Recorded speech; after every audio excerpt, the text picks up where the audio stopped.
talk about, say, Susan Blackmore and Meme Machine, which is largely got the Dawkins endorsement, really sees memes as things that invade minds, that they have only one aim, which is their own advantage, which is replicate, just like genes, and then they invade minds, and so deciding to wear one's baseball cap backwards, A, to irritate one's parents, B, to impress the girlfriend, C, to annoy the landlord of the pub.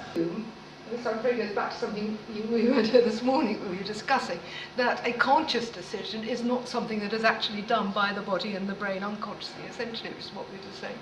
I was saying this morning. So, I mean, if you put the fact that it's conscious and therefore appears to be a decision and a choice into a different category from other things. Anyway, so yes, I mean, consciousness is not made by a brain or a body, it's made by a person.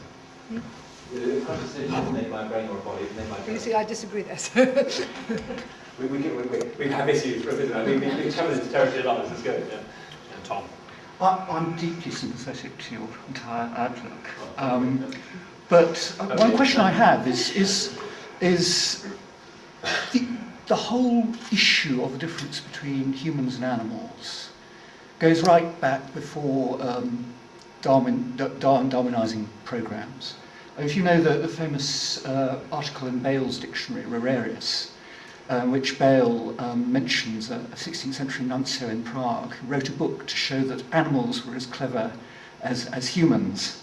And the article then launches into an immensely interesting discussion of various early modern theories of the human-animal distinction. So the Aristotelians appeal to reason, but that is obscure. The Cartesians appeal to consciousness, but that is obscure.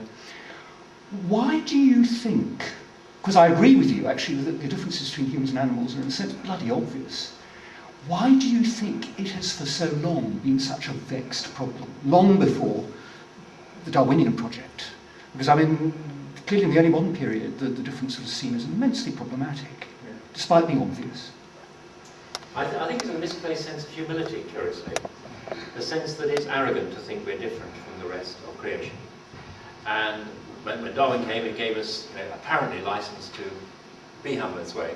We have so many things that overlap with animals, and certainly as a medic, nearly all the medicine I've been able to prescribe is being based on research on animal bodies.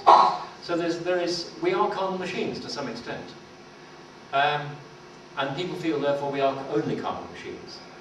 I think that's where it comes from. And that it is humble to think so. To think we're separate from nature is arrogant. Of course the Green Movement has revived this sense of the arrogance of thinking that we are, as it were, separate from nature, we therefore are lords of nature and no longer by wrecking nature.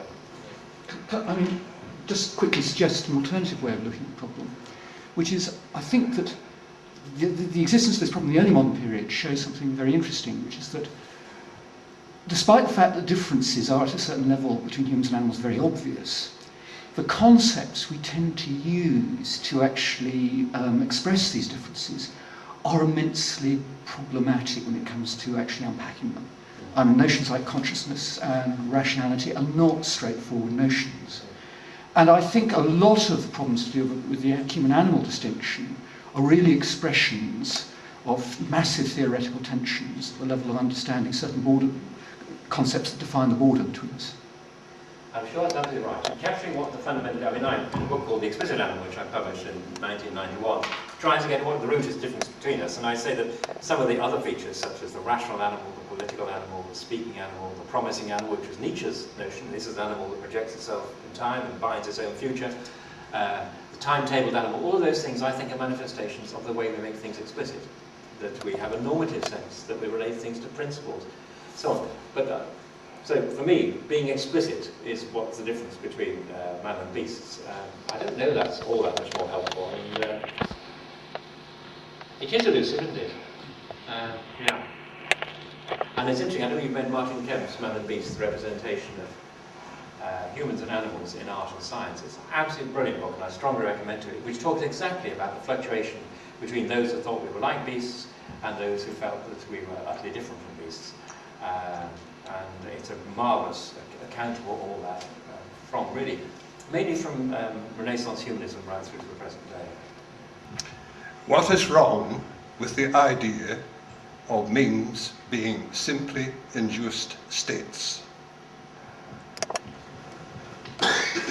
Let's let's think about, I mean, if you think of the examples we've been given, served up by the memophiles, can you think of tolerance for free speech, or the SALT agreement, or reusable bottles as states, induced states? It doesn't seem quite like an induced state. I can think of a trance, I can think of a hallucination, and I can think of sleepiness as induced states, but I can't think of those things that are typically memed being regarded as induced states. Does that seem a reasonable answer? I feel quite more comment. So I listen selectively. Yeah, I just wanted to chip in something about the meme myself. I mean, I'm with you on this one, Ray, but one thing you didn't draw attention to, I mean, Sue Blackmore in particular does this. I don't think Dawkins' intention really was to create the sort of the extent of the meme as he did. I mean, I think he was using it just as a metaphor, as another possible replicator.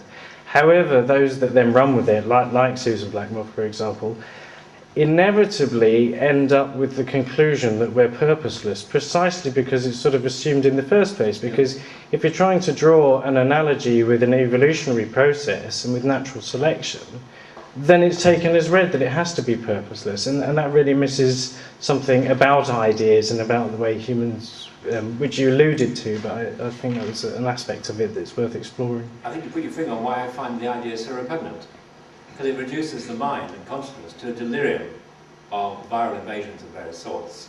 And it's interesting, I think Dawkins hasn't distanced himself from people like Dennett, who have, seen the mind as essentially a large cluster of memes and so on and so forth. I mean, he hasn't come up and said, this is crazy, genetics is science, memetics is pseudoscience. He hasn't actually said that. That's what we need to say, really. I just had this little riff in my book in 1976, and now it's got out of hand, and he hasn't actually, which is surprising. And in fact, he uses in his book, The God Delusion, he relies enormously heavily on the notion of memes to explain the persistence of religion, except he calls them meme plexes, and he realizes that religions don't come with a little bit of atoms and things. So I think he's pretty well subscribed to what others have done with his original brilliant but wrong idea.